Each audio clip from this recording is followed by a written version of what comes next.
thank you so much for talking to me again. Like I said, it is an honor, and it is actually unbelievable to me because we have met a couple of times now, actually. And this is the first time we get to spend more than, let's say, 2 minutes with each other. And I want to start by saying congratulations.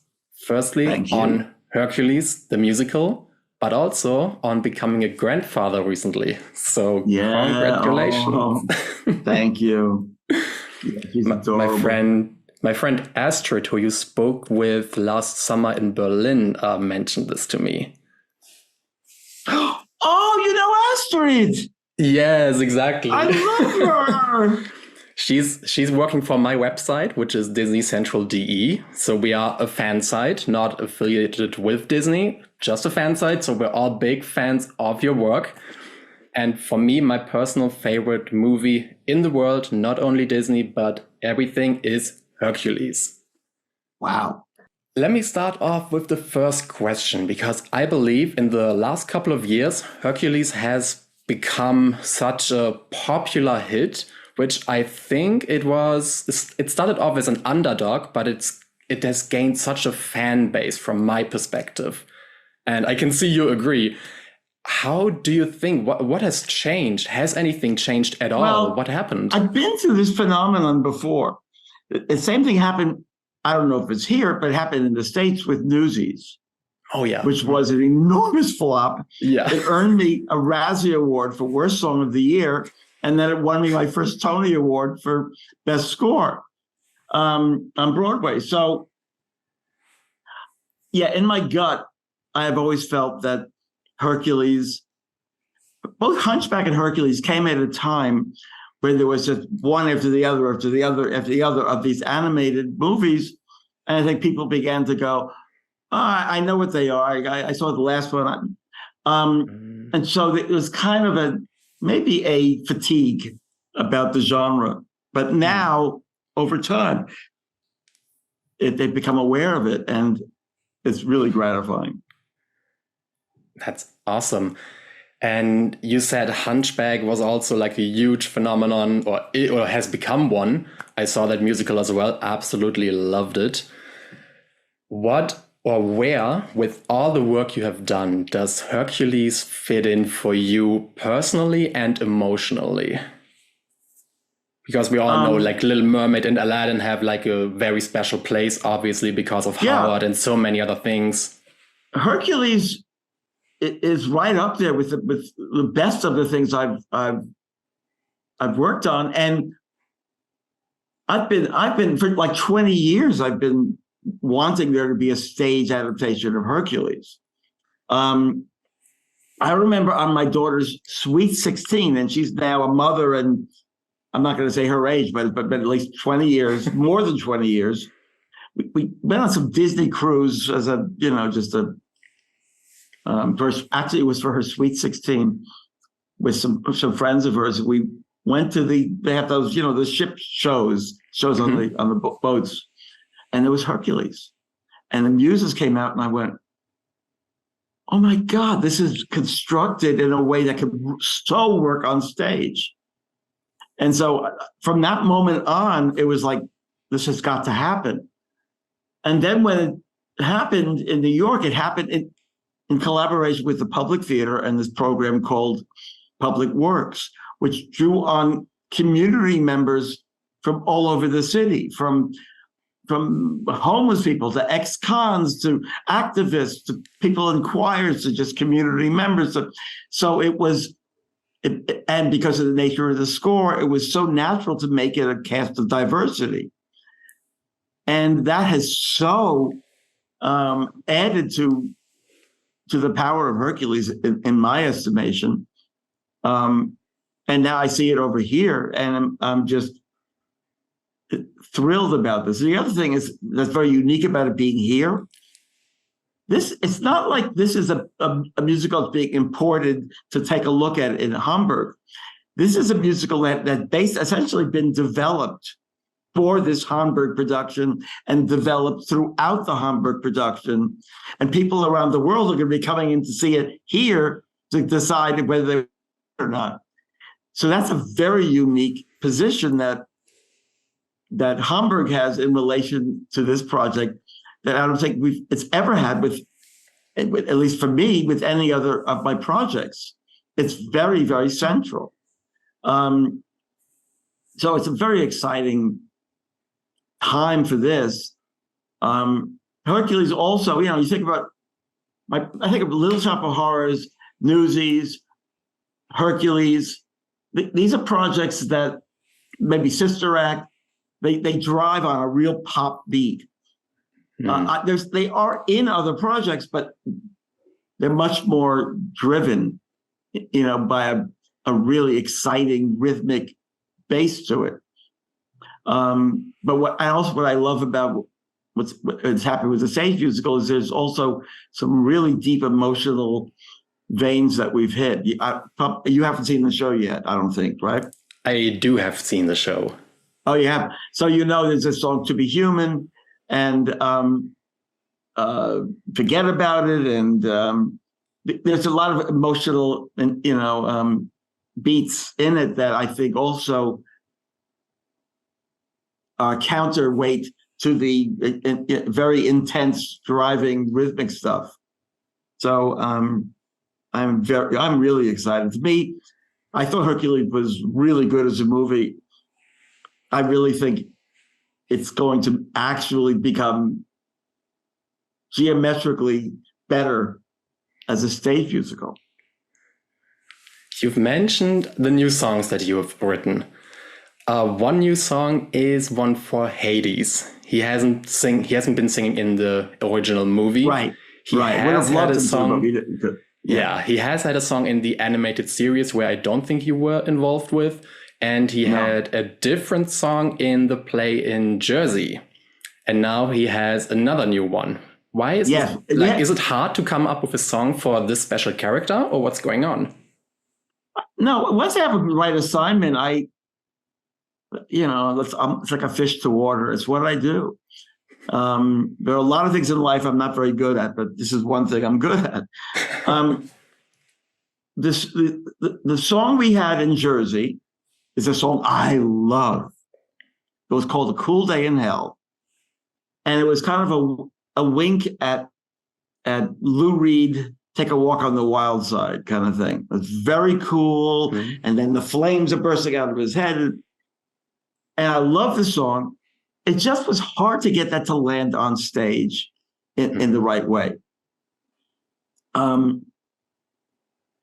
And so when Casey Nicklaw came aboard as director, he wanted something more driving and more kind of Hades celebrating himself and all his badness. And so he wrote "Getting Even," and I love that song too. That's one of the things I do is, and you have to do. I think I said this the other day when you were, at that event. Just don't fall in love with your own work. Always be ready to throw things out, throw it away. That's the key to getting something really great. Is knowing that what's precious is not that song. What's precious is the process that went into it, and do another and another and another. And that's the key to success, really.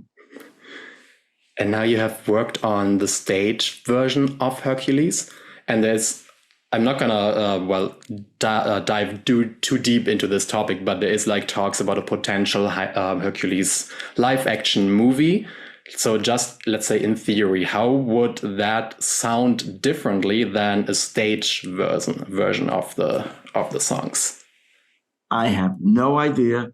I won't until right now. The director, I believe, is Guy Ritchie, and I work with Guy on the Aladdin movie. And we'll have to see. Most of the live action movies have really come directly.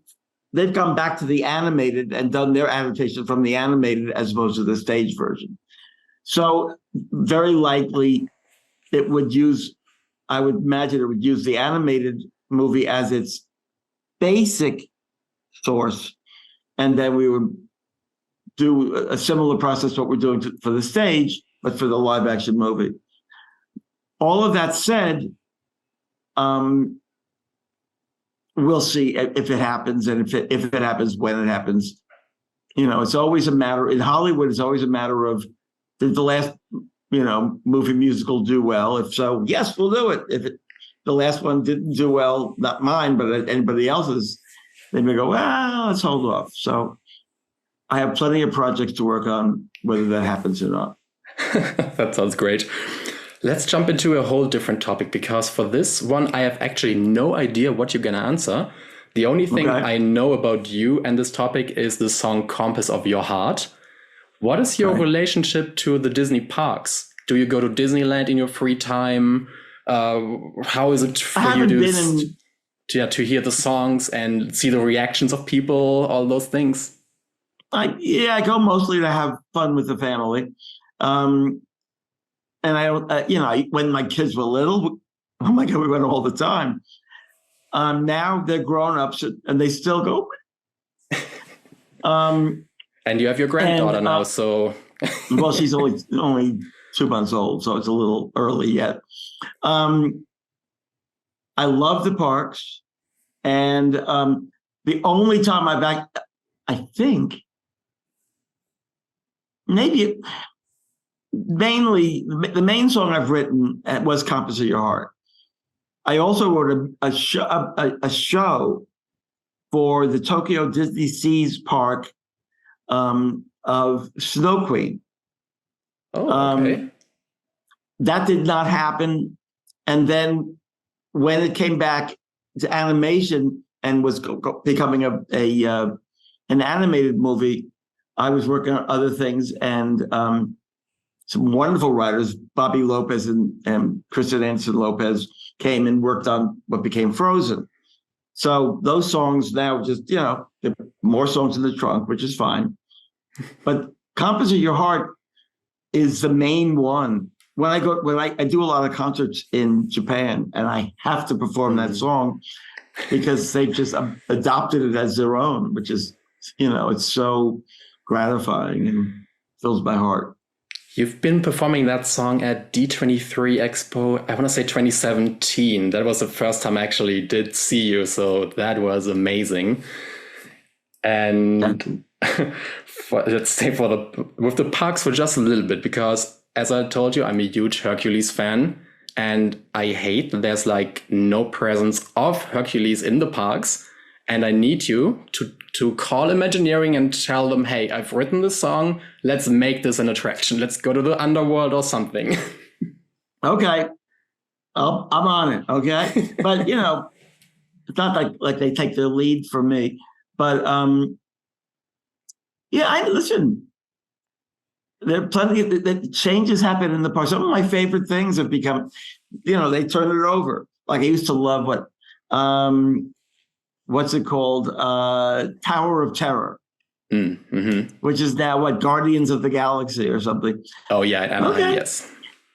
I used to love in Epcot. There was the Norway Pavilion, and it's now become the Frozen ride. But they're all still wonderful, and Disney's going to be Disney. They're always going to be moving forward. That's what they have to do. And Bob Iger is nobody's fool. If they sense there's extreme popularity for Hercules, which I hope this is a part of, you'll see something in the parks. Nice. I love that. Fingers crossed. The last question is actually about some of my favorite characters in the world. We've talked about them before, the Muses. They are such a big part of the show. And I always had the fear that they would end up getting cut because they are not part of the actual story. But now you've made them part of the actual story, right? If you cut the Muses, there'll be riots. Oh, no. I think you could probably cut Hercules before you cut the Muses. No. Muses aren't going anywhere, baby. Forget about it. No, the Muses are just magic. You kidding me?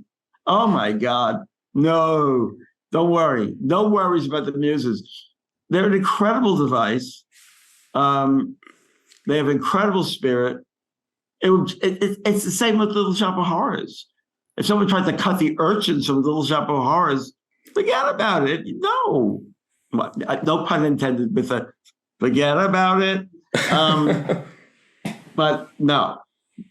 The original Muses, my God, Lilius White, LaShawns, Roz Ryan, oh God, forgetting the names. I apologize. Oh my God.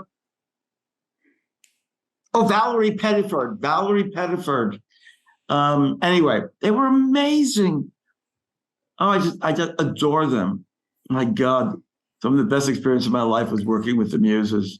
Just amazing. Awesome. Thank you so much. I know you're busy. I could talk to you for hours, but he won't let me. So Sorry, yes. I have to get going. Okay, sorry, Mark. Yes. Mr. Menken, thank you so much. I hope to see you again in the future, and good luck and all the best to you. All right. Thank you. You too. Bye-bye. Take care.